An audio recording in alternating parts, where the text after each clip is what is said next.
Dan bagi membincangkan mengenai perkara itu bersedia di talian ialah Pengerusi Suruhanjaya Pengangkutan Awam Darat SPAD Tan Sri Syed Hamid Albar. Assalamualaikum Tan Sri. Dan Tan Sri, apakah maknanya ranking itu kepada Malaysia dan sektor pengangkutan awam mungkin daripada segi menarik pelancong dan meningkatkan golongan yang berkelana ataupun mengembara ke negara ini? Hello. Hello Tan Sri. Hello. Hello. Ya. Yeah. Tan Sri, mungkin Tan Sri boleh huraikan apakah makna ranking itu kepada Malaysia dan juga sektor pengangkutan awam, melihat kepada ranking yang dikeluarkan baru-baru ini menyatakan bahawa Malaysia menduduki tangga keempat daripada segi kemampuan ataupun harga yang dibayar untuk pengangkutan awam, Tan Sri. Dia dikeluarkan oleh badan yang membuat siasatan itu adalah sesuatu yang saya fikir menunjukkan pemantauan dan kawal sedia kerajaan menentukan bahawa kos pengangkutan awam adalah di tahap yang amat memuaskan, affordable, dan begitu juga ia adalah sesuatu kos yang munasab menggunakan pengangkutan awam. Dan dia menjadi satu perkara yang memberikan keyakinan awam darat akan menjadi salah satu penggunaan oleh orang ramai dan juga para mahu melaju ke Malaysia. Itu adalah sesuatu menggalakkan. Dan mungkin pada pandangan Tan Sri, sejauh mana boleh ditambah baik kepada sektor pengangkutan awam bagi jangka pendek dan juga jangka panjang, Tan Sri? Ini menunjukkan bahawa dari segi kita mesti terus memberikan perkhidmat perjalanan yang selesa, yang mesra pengguna.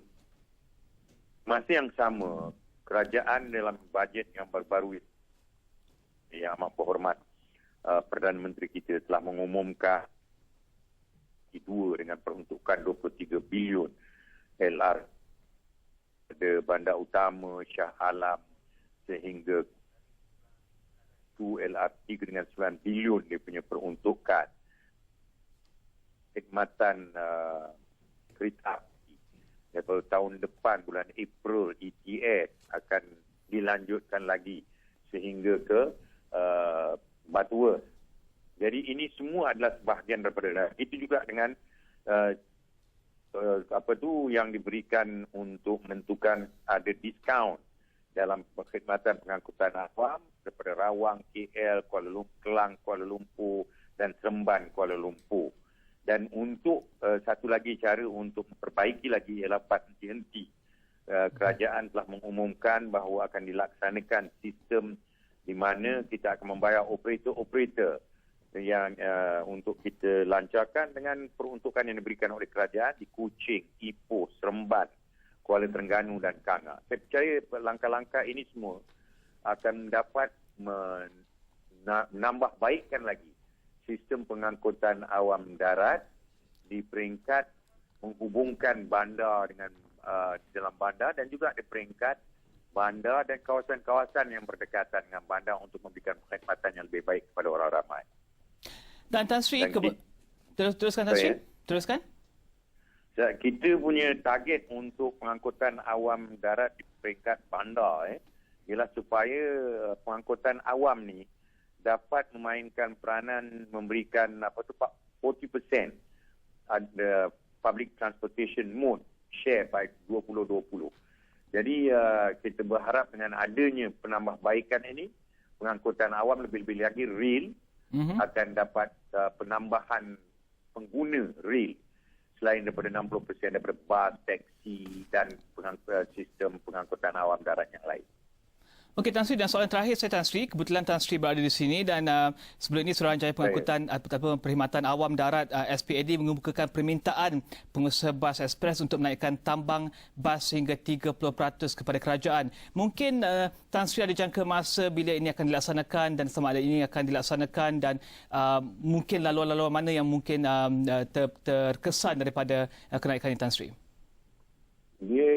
Kita prihatin dan kita memahami keluh kesah daripada pihak pengusaha bas ekspres.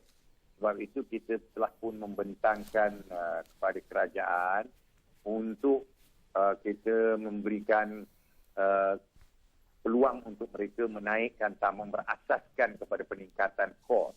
Dan saya percaya dalam masa terdekat ni insya-Allah kita bila dapat keputusan yang muktamad daripada kerajaan, boleh kita umumkan bagi pihak kerajaan atau untuk kita memberikan keselesaan bagi pengusaha untuk menambahbaikkan perkhidmatan mereka lagi.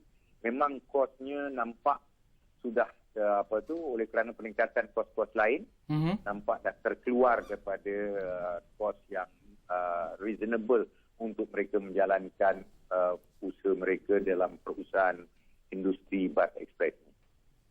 Adakah mengikut pemahaman Tan Sri, pengguna akan teruk terkesan ataupun mereka sudah menjangkakan kenaikan Tan Sri?